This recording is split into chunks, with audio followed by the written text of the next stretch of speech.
operations and free offer of the Al-Hilal management.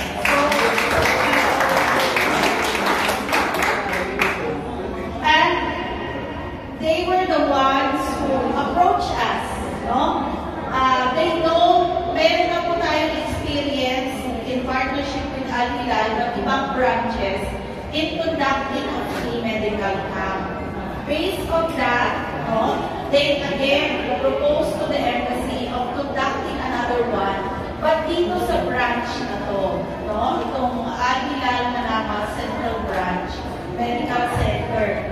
And I said, what can you offer to sa ating mga kababayan?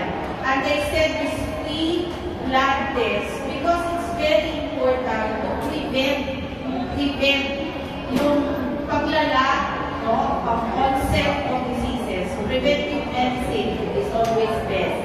So they offered this free blood test to screen your liver, your kidneys, blood sugar, very important.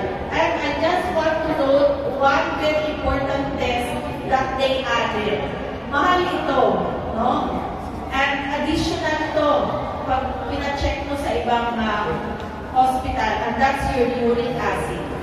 Okay? Kasama ko yun sa package niya. No? And as they said, blood testing lang po today, and then you will inform when your results will be available.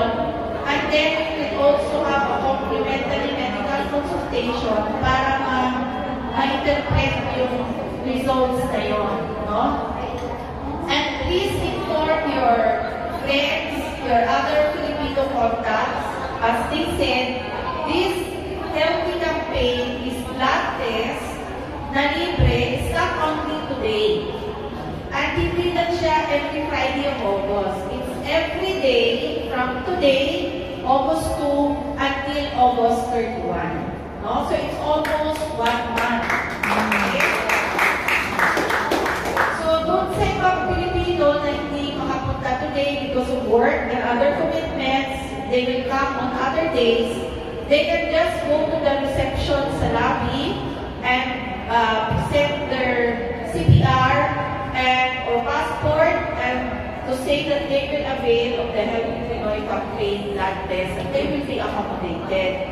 According to them, it's from 7 a.m. to 11 p.m. The medical center is open. Okay. So, bakit natin ito ginagawa?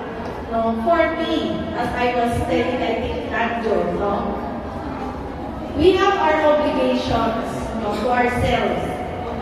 I think yung pinakauna, for me, of course, pinakauna, make sure you have legal and valid documents. No? Kasi, hindi natin bansa, diba? Dayuhan tayo dito. We are here with the host country. We must make sure that we have legal status, we have valid documents, and that's your passport and your visa. But I think the next very important thing is to take care of your health. Okay? Kasi bakit na ba kayo na mga pangbansa? Diba? Para magtrabaho, para kumita, to help support your families. How will you do that if you are sick? Diba? How will you do that if your health is failing? You will not be able to do that. So that's why the embassy has a health and wellness program precisely to promote the health of the members of the Filipino community here in the Kingdom of Bahrain. And we are very thankful. Taos-puso po tayo magpapasalamat that we have partners like Al-Hilal who are willing to offer these free medical services. And shortly, we are going to officially launch the logo of the Healthy Pinoy campaign for the Filipinos in the Kingdom of Bahrain. And another good news, the Al-Hilal, and they again mentioned it just now, reiterating their commitment to partner